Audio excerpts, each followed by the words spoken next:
en la continuación de este estudio. Dice Evangelio de Marcos, capítulo 10, versículo 46 en adelante.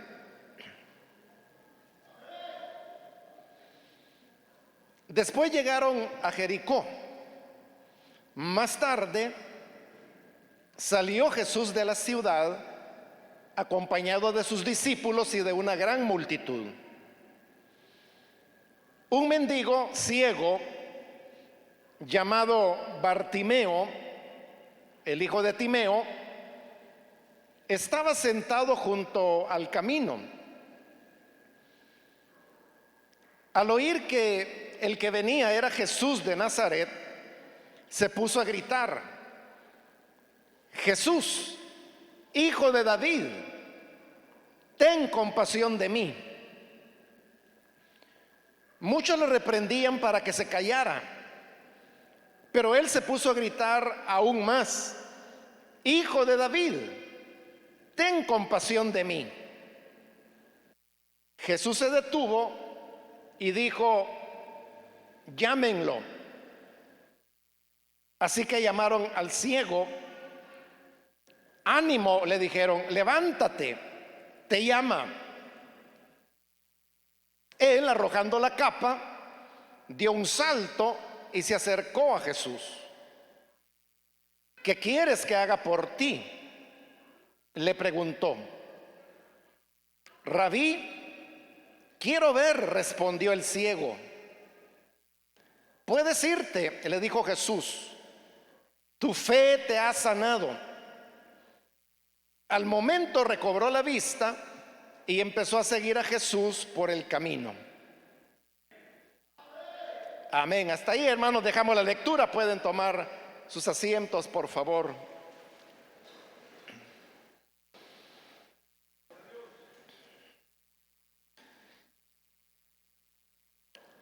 Hermanos, llegamos ahora al último relato de el Evangelio de Marcos antes de la llegada del Señor Jesús a Jerusalén. Porque lo que tenemos después de los versículos que hemos leído ahora es precisamente ya la llegada a Jerusalén partiendo desde Betfagé, y luego todo el relato que va a continuar hasta el final del Evangelio se va a desarrollar fundamentalmente en la ciudad de Jerusalén.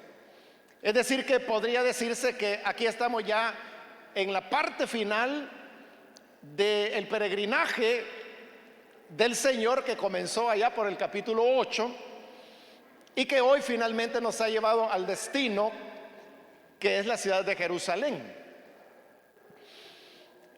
Y hermanos, esto tiene una lógica geográfica, podríamos decir, porque según lo hemos venido estudiando, este recorrido del Señor comenzó allá en Cesarea de Filipo, que queda en la parte norte extrema de Israel, y Jerusalén más o menos quedaba muy cerca del sur.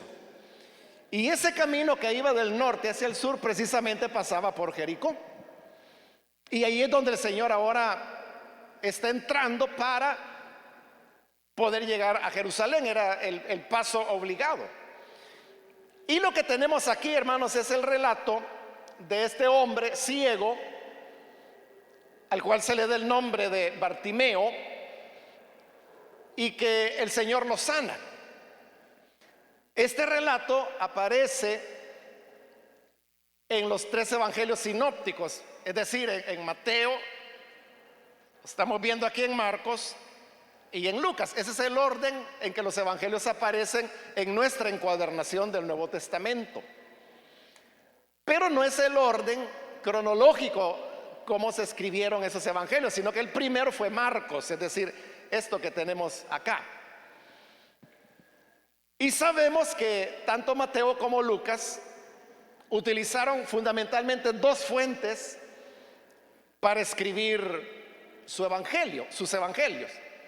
Una de esas fuentes fue precisamente el Evangelio de Marcos.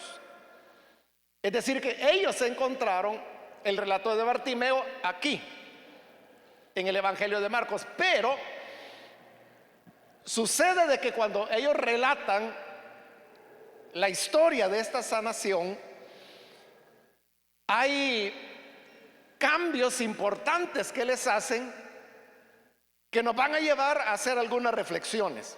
Pero le voy a mencionar primero los cambios.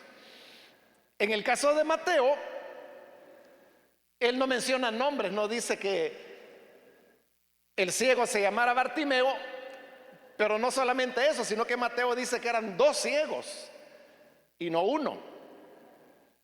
Lucas, por su parte, sí relata que era un solo ciego, pero Lucas no coloca el relato de la sanidad del ciego en Jericó inmediatamente antes de la entrada a Jerusalén, como sí lo vemos que lo está haciendo aquí Marcos, sino que la distancia la adelanta un poco más. Entonces, estos hechos de que cada uno de estos otros evangelios le haya dado, digamos, su propio tinte, su propio toque, hace pensar de que el relato de la sanación de este ciego, que Marcos dice que se llamaba Bartimeo, era un relato que se cree circulaba ya entre las personas y que circulaba en varias versiones y no necesariamente excluyentes, porque por lo menos sabemos que había una versión en la cual se hablaba de dos ciegos, que es el relato, digamos, que Mateo siguió, aunque él tenía este material escrito, que era ya el Evangelio de Marcos. Y en el caso de Lucas, que en la introducción de su Evangelio, él dice que ha tenido el cuidado de escribir las cosas por orden. Resulta que no coloca aquí la sanidad, sino que la pone un poco antes. Esto, digo, lleva a esas reflexiones de pensar de que la sanidad de Bartimeo es algo que ocurrió en algún momento, no sabemos exactamente cuándo. Como le digo, los relatos o las versiones no son excluyentes, porque podría ser que hubiesen sido dos ciegos, pero uno de ellos era como el más conocido, bueno, al punto que Marcos está diciendo cómo se llamaba y está diciendo quién era su papá, el papá del ciego, ¿no? Y por lo tanto, por ser más conocido, más familiar, su relato se enfocó en uno, pero Mateo no dejó de lado al otro. Esto lleva a pensar de que este era un relato que ya existía antes que Marcos redactara su evangelio. Y así como ha ocurrido con otros pasajes que hemos ido viendo, por ejemplo en el capítulo 5 y otros que hace meses pues que pasamos por ahí, o años quizás, porque no se siente el tiempo. Pero si usted lo recordará, yo fui explicando de cómo incluso Marcos utilizó relatos escritos y que sobre esos él los unía y hacía su propia redacción, que es la que nosotros hoy tenemos en Marcos. Entonces así parece que ocurrió con el relato de Bartimeo, que eso era algo muy conocido. Entonces Marcos lo toma y lo ubica exactamente aquí donde ahora lo tenemos. Ahora, claro, eso nos lleva a la pregunta: ¿por qué Marcos lo coloca exactamente aquí? Porque ellos no tenían, hermanos, muchas referencias de dónde o cuándo las cosas habían ocurrido. Entonces ellos utilizaban más bien su criterio para ir ordenando las cosas de acuerdo a los intereses teológicos que ellos tenían. Entonces, si la redacción respondía a un interés teológico, entonces quiere decir que tenía que haber una razón teológica de por qué Marcos coloca ahí el relato.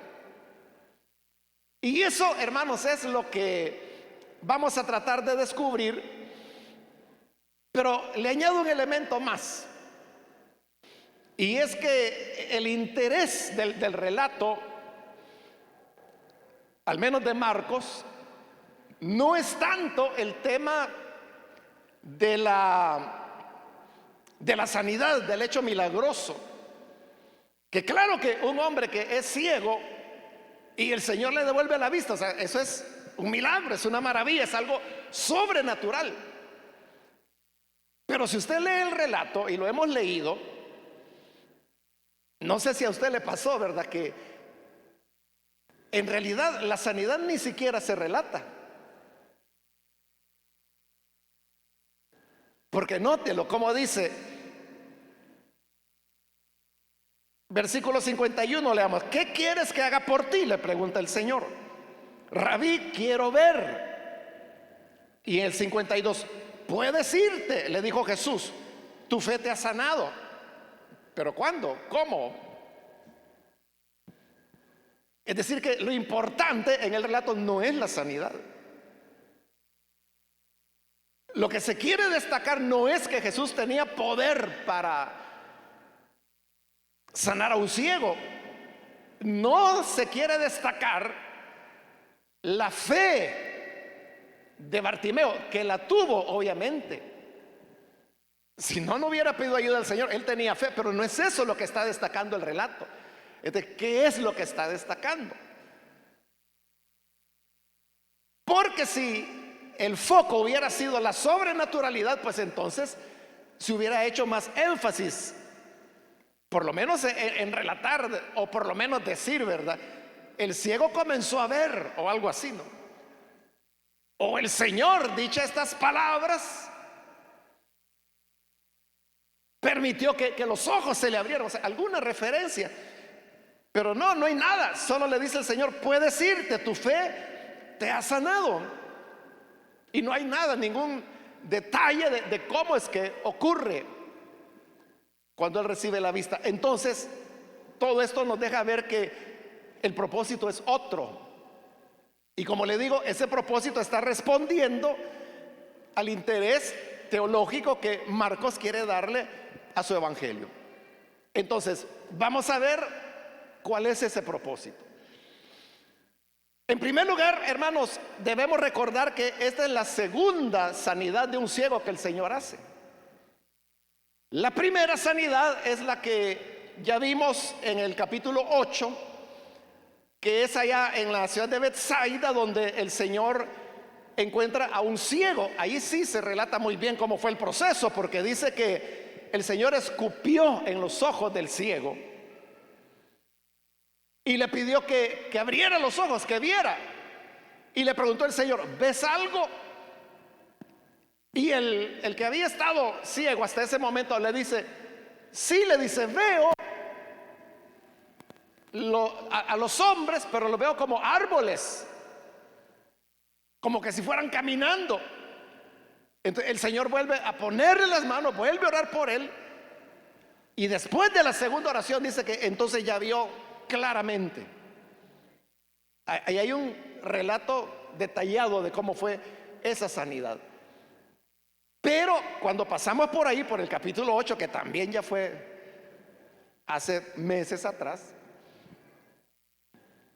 no sé si lo recordará, que lo explicamos, que en ese capítulo 8 ese relato de la sanidad del ciego se da dentro de un contexto en donde el relato no solo está hablando de algo sobrenatural, porque ahí sí lo relata, sino que también le está dando un significado o un mensaje de tipo teológico. Y le voy a recordar qué es lo que pasaba. Viene el Señor y reparte 7 panes y unos peces entre 7,000 personas. Y cuando ya todos comieron, el Señor les dice que van a irse, llegan a la orilla del lago y entonces suben a la barca. Pero cuando ya van a subir a la barca, viene el Señor y les dice a sus discípulos, tengan cuidado con la levadura de los fariseos. Entonces comenzaron a hablar los discípulos entre ellos. Esto lo dijo porque no trajimos pan. Y era cierto, ahí dice Marcos de que se les había olvidado comprar provisiones como siempre lo hacían, pero esa vez por alguna razón se les olvidó. Entonces, cuando Jesús escucha que ellos están discutiendo porque no llevaron pan, entonces les dice: entonces ustedes todavía no han entendido.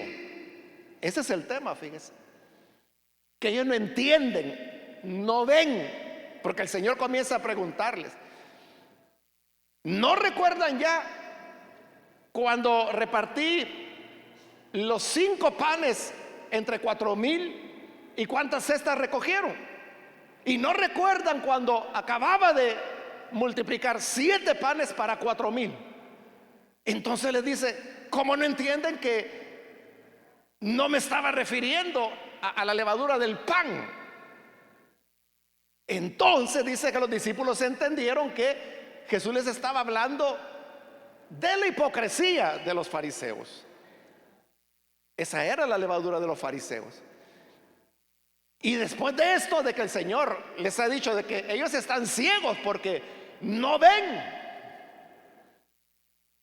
después de eso, de esas palabras, es cuando viene el encuentro con el ciego en Betsaida, el cual ya le relaté, que va en 2 etapas. Primero comienza a ver algo pero no definido, luego en la segunda oración ya ve bien.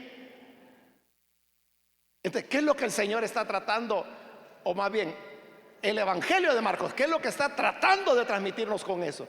Eso de que los discípulos estaban ciegos, que todavía no habían entendido quién era el Señor, todavía no lo discernían espiritualmente.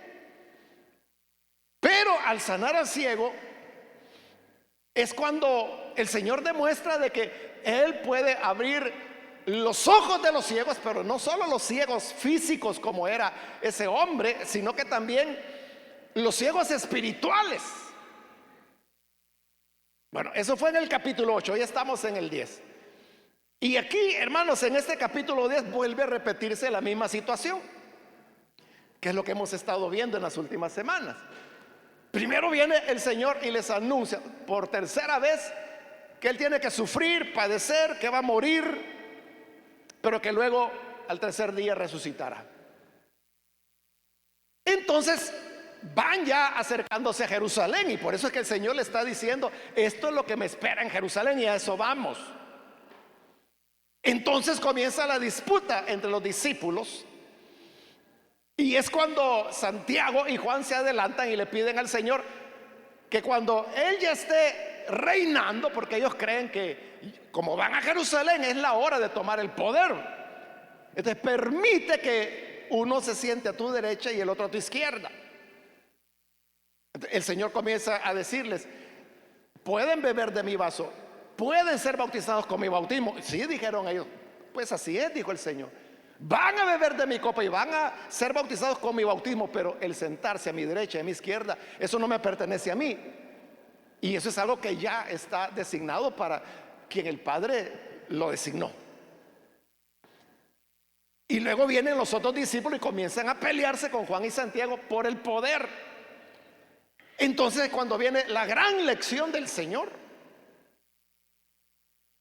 que es cuando les comienza a explicar, y eso es lo que vimos en la última oportunidad, acerca de la diferencia de cómo los gobernantes de las naciones utilizan el poder y cómo deben utilizarlo ellos cuando les toque reinar. Porque los 12, recordará que lo dijimos, ellos se iban a sentar, es la promesa que el Señor les dio, sobre 12 tronos para juzgar a las tribus de Israel. Entonces les digo: entre ustedes no va a ser así. Pero como lo hemos señalado en todos esos pasajes, que fueron como 3 ocasiones que hemos hablado de eso, lo que queda evidente es de que mientras que el Señor estaba hablando de sufrimiento, de muerte, de entrega, de copa de dolor, de bautismo de la muerte, ellos en lo que están pensando es en el poder. Entonces, ¿qué es lo que sucede con ellos? Lo mismo que en el capítulo 8, están ciegos. Todavía no lo han entendido, todavía no ven como les dijo el Señor. Entonces, como están ciegos, por eso es que viene Marcos e introduce acá el relato del ciego Bartimeo. Y ahí está lo que le digo, como lo importante no era el hecho de la sobrenaturalidad, sino que el mensaje espiritual, diríamos nosotros, ¿verdad? Pero es teológico, de lo que ese milagro representa. Y es eso de que el Señor tiene la capacidad de poder abrir los ojos espirituales. Y por eso es que no le da ninguna fuerza a la sanidad física, porque no es eso lo importante. Pero en la manera como está redactado el relato, también allí uno descubre los elementos que van a reforzar esto que le estoy diciendo. Pero vayamos despacio. Dice el versículo 46. Después llegaron a Jericó. Más tarde salió Jesús de la ciudad. Bueno, como esta es la NBI, ¿verdad? Entonces, es una traducción dinámica.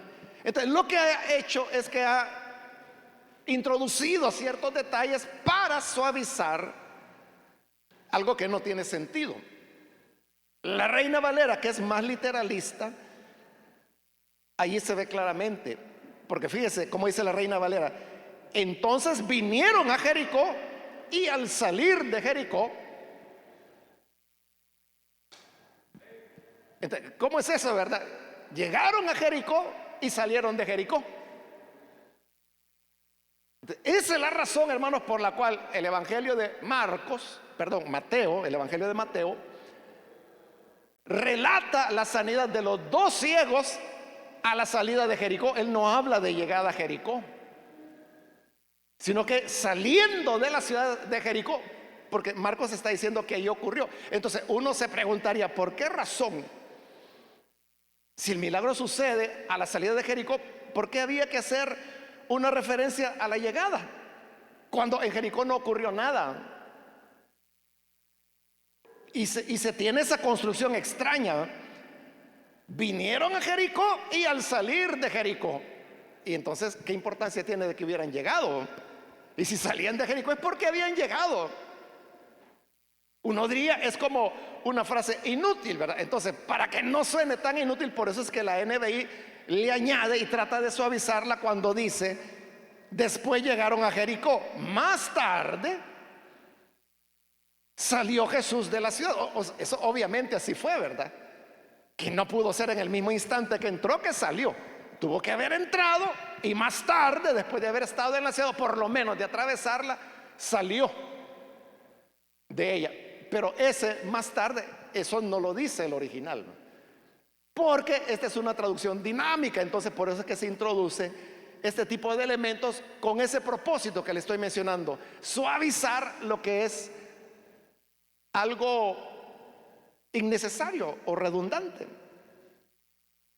Entonces esto nos deja ver que Marcos no estaba interesado en exactamente cómo es que habían sucedido las cosas o relatar los antecedentes, sino que lo que a él le interesa es lo que ocurrió con el hombre ciego, porque ahí es donde está el mensaje para él. Entonces dice que Jesús, al salir de la ciudad, iba acompañado de sus discípulos y de una gran multitud. Esta gran multitud es la que viene siguiendo al Señor en todo el recorrido que él ha tenido. Muchos de ellos son galileos, como los mismos 12, que todos son galileos. Y ellos son los que van a entrar, y ellos son los que van a hacer lo que nosotros conocemos como la entrada triunfal a Jerusalén. Esta multitud, no los que vivían en Jerusalén. Y luego dice, sigue el 46: un mendigo ciego llamado Bartimeo, el hijo de Timeo, estaba sentado junto al camino. Entonces note cómo Marcos sigue con su costumbre, y esto nos dice de que el hecho de introducir el nombre, que es algo que solo Marcos hace, es algo que Marcos hizo, porque Marcos tiene la costumbre de mencionar las cosas en arameo y luego él explica qué es lo que eso significa. Porque Bartimeo lo que significa exactamente es el hijo de Timeo.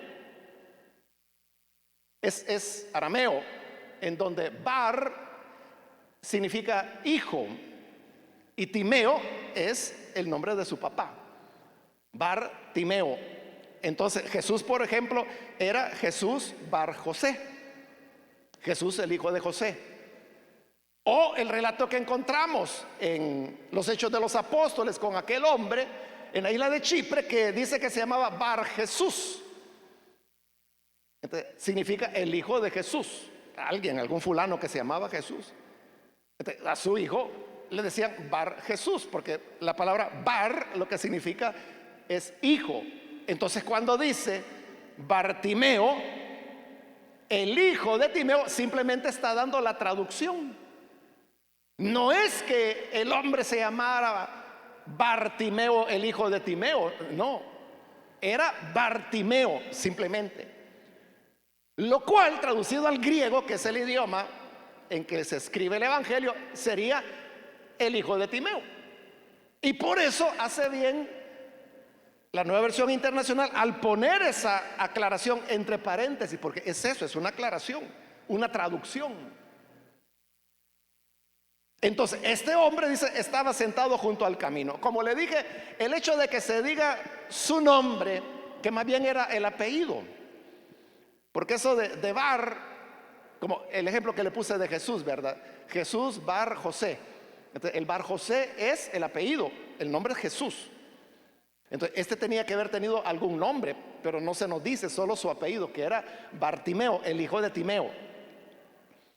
Pero tenía que ser una persona que de alguna manera era conocida, porque dar el nombre tenía ese propósito, dar algún tipo de referencia. Y esto cobra mayor relevancia al tener en cuenta de que en todo el Evangelio de Marcos, solo 2 veces se dan nombres de personas favorecidas por el Señor. La primera persona, hermanos, la vimos ahí sí hace años, con Jairo, cuando el Señor va y sana a su hija. Entonces, allí se da su nombre, que se llamaba Jairo.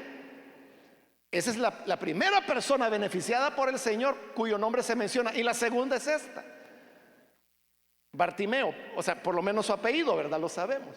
Entonces, ¿por qué tenía que mencionarse el nombre de Jairo, el cual era un principal, dice la Escritura? Y ahora se menciona Bartimeo porque de alguna forma eran personas conocidas, al menos en Jericó, que era donde él vivía, o donde pedía limosna. Entonces ponen el nombre para que la gente diga, entonces era el fulano aquel. Versículo 47. Cuando el ciego oye que el que venía era Jesús de Nazaret, se puso a gritar: Jesús, hijo de David, ten compasión de mí. Note que la invocación o el grito de Bartimeo es llamar a Jesús hijo de David. Y ese, usted sabe de que ese es un título exclusivamente mesiánico, porque el Cristo iba a ser hijo de David. Y por lo tanto, cuando le llama a Jesús hijo de David, lo está reconociendo como Mesías, pero Mesías entendido como ellos lo entendían, como el rey glorioso, poderoso, que al igual que David les había dado soberanía, libertad de todos sus enemigos. Entonces, el Cristo también eso tenía que hacer. Lo está invocando de esa manera. Pero los discípulos que iban con el Señor, dice que le comenzaron a reprender para que se callara. Esto, hermanos, habla de las dificultades que la fe va a encontrar siempre. La fe puede encontrar obstáculos, personas que se oponen a lo que nosotros creemos. Y fíjese que muchas veces esa oposición vendrá de los mismos discípulos, como ocurrió allí. O sea, son ellos los que le están diciendo que se calle, pero él no se calla, sino que al contrario, dice que gritó aún más. y gritó lo mismo: Hijo de David, ten compasión de mí. Es decir, sigue insistiendo en su título mesiánico. Pero entonces, ¿qué sucede? Jesús se detiene, pero no retrocede. Es decir, Jesús ya había pasado al lado de Bartimeo, ya iba por allá adelante. Entonces, él se detiene, pero en lugar de volver Jesús para preguntarle qué necesitaba, él dice algo diferente en el versículo 49: llámenlo. Entonces van, llaman al ciego y le dicen: ánimo. O sea, los que lo callaban hoy le dicen: ánimo, levántate, te llama. Jesús está llamando a Bartimeo. Pero note, bueno, ya hace años también, hermano, pero en los primeros capítulos del Evangelio de Marcos, particularmente en el capítulo 1, usted recordará que ahí se nos narra cómo otros fueron llamados, como Pedro, Andrés, Juan, Santiago. Y eso es lo que Jesús hacía, llamarlos. Les decía: síganme y los voy a hacer pescadores de hombres. Entonces, eran llamados por el Señor para que los siguieran. Y hoy Jesús lo que está haciendo es que está llamando al ciego. Pero aquí, hermano, lo que está ocurriendo es que Marcos está manejando el pasaje y aquí le está dando un giro. Está cambiando las cosas, porque primero era el ciego el que lo invocaba como Mesías, pero no le decía que quería, solamente: ten compasión de mí. Pero era obvio, ¿verdad?, que si estaba ciego, pues eso es lo que quería. Pero el Señor lo que hace es que lo llama. Entonces vienen los discípulos y le dicen: ánimo, porque te llama. Entonces Marcos está cambiando. Fíjese, hoy ya no es el ciego quien está pidiendo piedad, ahora es Jesús quien está llamando a alguien que vaya tras él. Y sigue abonando detalles, porque dice que, versículo 50, él, arrojando la capa, dio un salto y se acercó a Jesús. Es decir, comenzó a seguirlo, respondiendo a su llamado. Pero dice que dejó la capa. Bartimeo era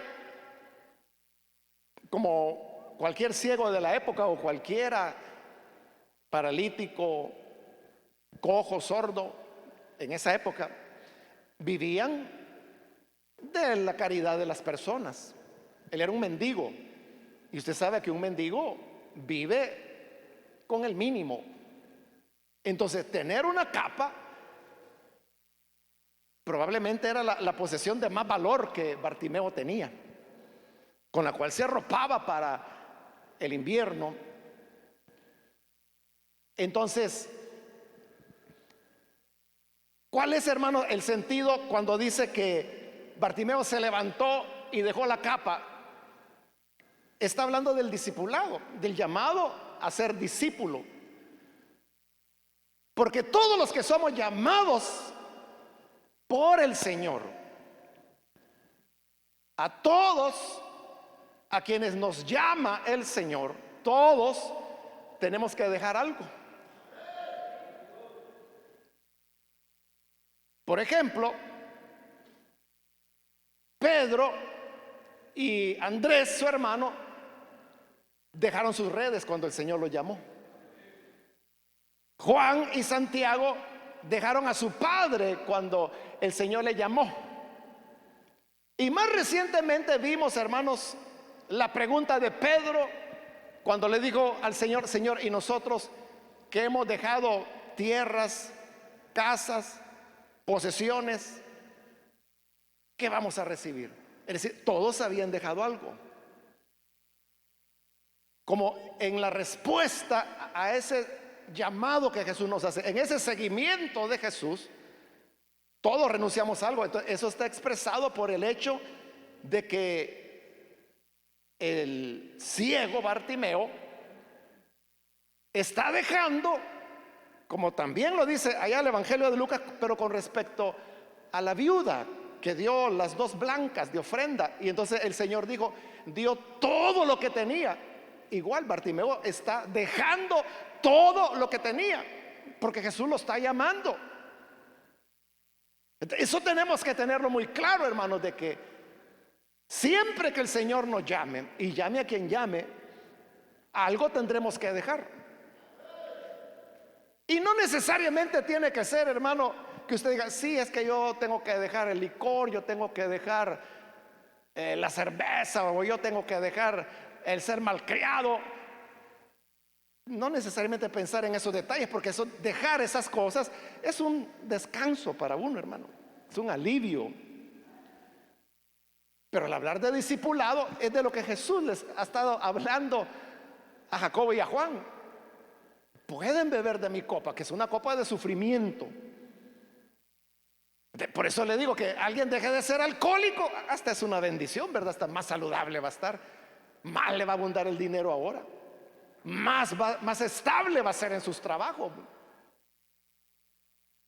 Eso no duele dejarlo, pero de lo que se está hablando es de algo que tiene que ver con ese compromiso de la copa de dolor y del bautismo de la muerte para seguir al Señor. Es decir, tiene que ver más con nuestra negación.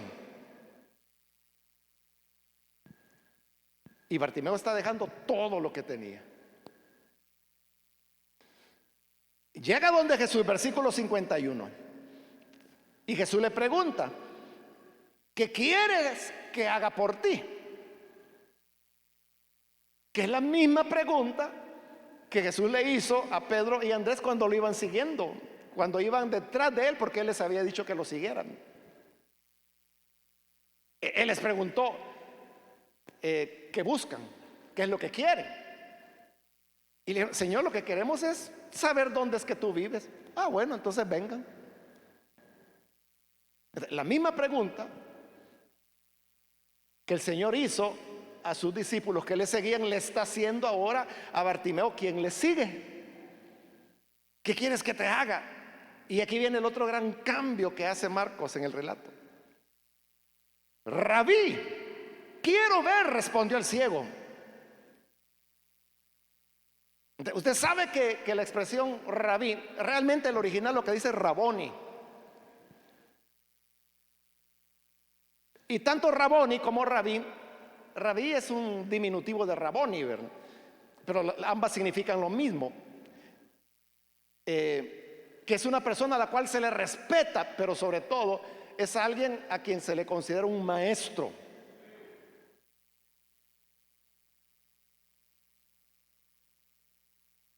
Sí, por eso es que la Reina Valera sí lo traduce, maestro que reciba la vista. Pero como le digo, el griego lo que dice es Raboni, ¿verdad? Que es rabí y que significa maestro. Entonces hoy ya cambió totalmente, fíjese. O sea, hoy ya no le está diciendo hijo de David, que dijimos que es un título mesiánico. Hoy le está diciendo maestro o Raboni. ¿Y quiénes eran los que llamaban maestro a esa persona a la cual respetaban mucho? Los discípulos. Eran los discípulos los que a Jesús le decían maestro. Y no solo a Jesús le decían maestro. Todo el que era un rabí dentro del judaísmo era llamado rabí precisamente porque tenía discípulos a los cuales les enseñaba. Pero mire cómo Marcos ya transformó el pasaje. Porque hoy ya no es un ciego que está pidiendo una demostración del Mesías, del poderoso, que le devuelva la vista, sino que hoy es un discípulo que lo está siguiendo y al cual el Señor le hace la misma pregunta que le hizo a los otros discípulos que él había llamado. Y cuando finalmente se dirige a Jesús, se dirige a él llamándolo maestro. Es decir, hoy ya tenemos un discípulo. ¿Y qué es lo que pide este discípulo? Quiero ver. Como le digo, era evidente, ¿verdad? Si el hombre estaba ciego y lo que pedía era compasión, lógico, ¿verdad? Quería ver, pero el Señor quiere que lo exprese. ¿Por qué? Porque eso, ahí está todo el mensaje. Ahí está, hermanos, la clave de por qué el pasaje está aquí, de por qué Marcos ni habla del tema de la sanidad y por qué lo ha transformado de la manera que le he venido indicando. Porque eso es lo que los discípulos necesitaban. Necesitaban ver, pero no ver físicamente, sino que entender lo que todavía no entienden. Porque ya es tercera vez que el Señor les dice de sus sufrimientos, de que tendrá que ser entregado en manos de pecadores, que lo van a matar y que al tercer día resucitará. Y ellos todavía están pensando en poder, en pelearse entre ellos. ¿Quién es el que va a tener el segundo a mando, el tercero a mando? Disputas de poder. Entonces, viene este otro y le dice: Señor, yo lo que quiero es ver, yo lo que quiero es entender.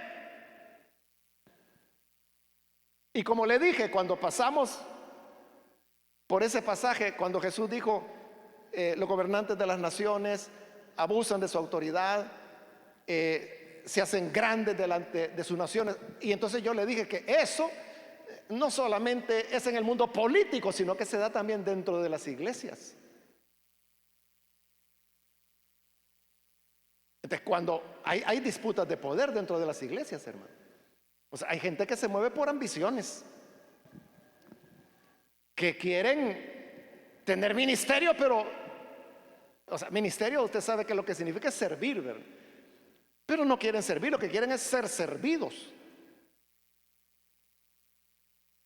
Y por eso otras veces yo le he explicado, hermano, de cómo nosotros los evangélicos le hemos dado vuelta a la palabra siervo, ¿verdad? Porque cuando decimos, ahí viene el siervo, ¿qué piensa uno? Oh, ahí viene el poderoso, ahí viene el hombre, el mero mero, el siervo. Y siervo lo que significa es esclavo o sirviente. Entonces cuando alguien dice, mira, ahí viene el sirviente, ¿y para qué me lo dice, verdad? O sea, a nadie le importa. Entonces, nosotros somos los que hemos invertido las cosas. Entonces resulta que el ministro, que es el que sirve, hoy es servido y goza de favoritismo, goza de, bueno, a veces le toleran abusos, maltratos, cosas así. O sea, está tan mal educado el pueblo de Dios. Bueno, usted sabe que hay congregaciones, digamos, que incluso toleran los pecados o las tergiversaciones de doctrina que un predicador pueda tener, pero como es el siervo.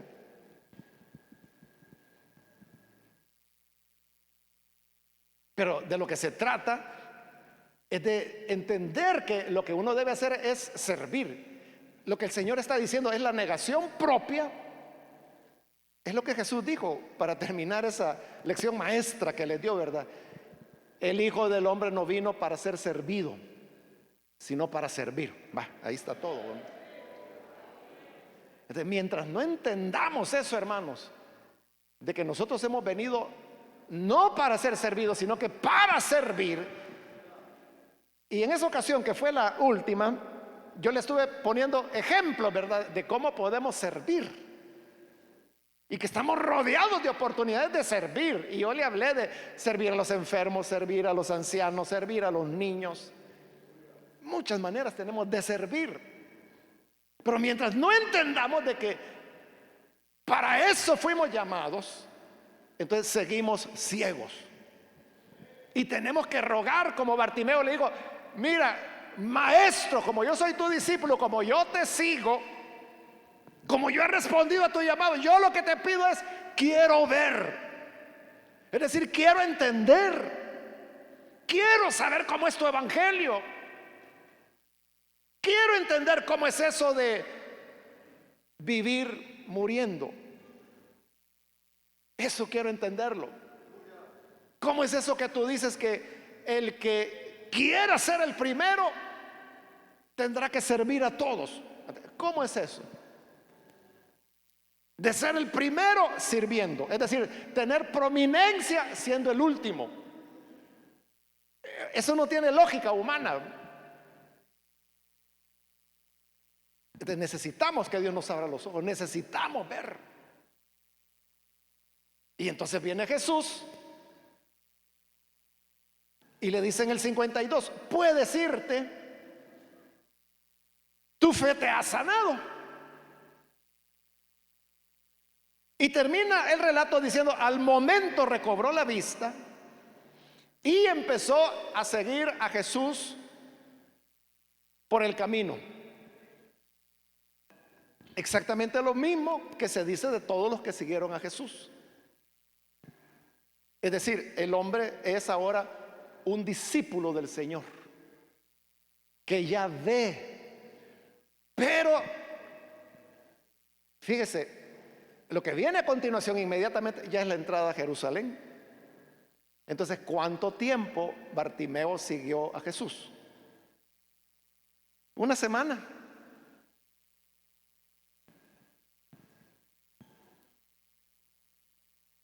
Porque aquí no dice, hermanos, si este mismo día es cuando Jesús llegó a Betfagé y que por lo tanto entró a Jerusalén, o si fue el día siguiente. Pero ahí estamos, hermanos, menos de una semana en realidad. Menos de 7 días para que el Señor beba la copa que ha dicho que tiene que beber. Entonces note, ¿en qué momento Bartimeo comienza a seguir a Jesús? En el momento del dolor, o como nosotros la conocemos, durante la semana de la pasión, que cuando todos van a salir corriendo, cuando todos le abandonan, y cuando la gente va a pedir a Barrabás en lugar de Jesús. Pero Bartimeo lo siguió. Es decir, que él estaba viendo, no solo físicamente, sino que había entendido el sentido del evangelio, que es un precio que hay que pagar. Ahí termina, hermanos, el relato. Vamos a cerrar nuestros ojos y vamos a orar al Señor. Pero antes de orar, yo quiero hacer una invitación para aquellas personas que todavía no han recibido al Señor Jesús como su Salvador. Pero si usted ha escuchado hoy la palabra y al escucharla usted se da cuenta de cómo Jesús nos está llamando para que lo sigamos en verdad. Pero no todos los que lo siguen ven todavía. Los discípulos tenían ahí un poco más de 3 años de seguir a Jesús. Todavía no veían, seguían ciegos. Seguían igual que en el capítulo 8. Y va a ser hasta la mañana de la resurrección cuando finalmente comprenderán. Entonces todos debemos estar sabedores que, en primer lugar, al seguir a Jesús, algo tenemos que dejar. Y quizás no solo una cosa, podrían ser varias cosas, y a veces tras una, otra, y a veces es de nunca terminar. Toda la vida es de renunciación. Pero cuando aceptamos ese paso, ese método, cuando vemos como Jesús ve, ahí es cuando encontramos el camino de la vida. Entonces yo invito, si hay alguna persona que ha comprendido esto y que hoy necesita recibir a Jesús como su Salvador, ahí en el lugar donde se encuentra, levante su mano para que podamos orar por usted. Si usted necesita recibir a Jesús, vamos a orar por usted.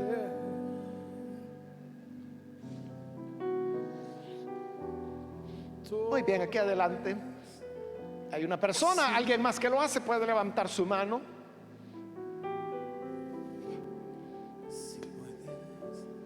Otra persona que necesita venir al Señor. Yo le invito para que no desaproveche la oportunidad. y venga. Venga el Hijo de Dios.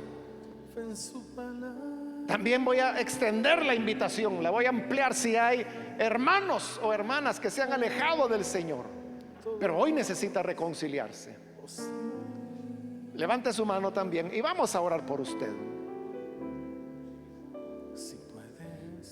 Es el momento para hacerlo. Alguien que se reconcilia con el Señor. Vamos a orar en este momento, pero hago ya la última llamada. Si hay alguien que necesita recibir a Jesús por primera vez o reconciliarse, levante su mano y vamos a orar.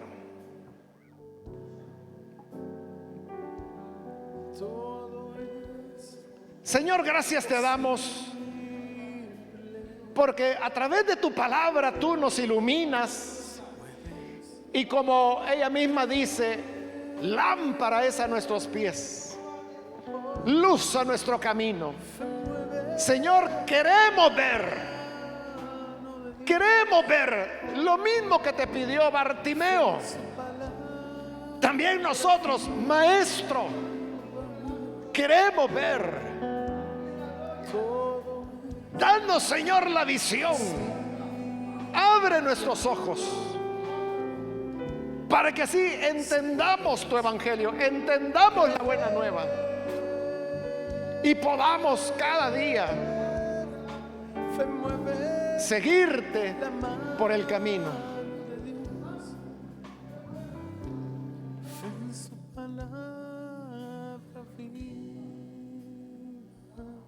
Gloria a Dios. Le damos la bienvenida a nuestro hermano.